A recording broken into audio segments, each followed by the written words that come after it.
اعوذ باللہ من الشیطان الرجیم بسم اللہ الرحمن الرحیم۔ افطار کرنے کے بعد کی دعا۔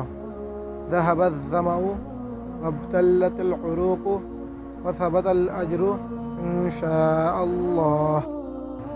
پیاس چلی گئی اور رگیں تر ہو گئی اور انشاءاللہ تعالیٰ ثواب ثابت ہو چکا۔ کسی کے ہاں روزہ افطار کر رہے تو یہ دعا پڑھے۔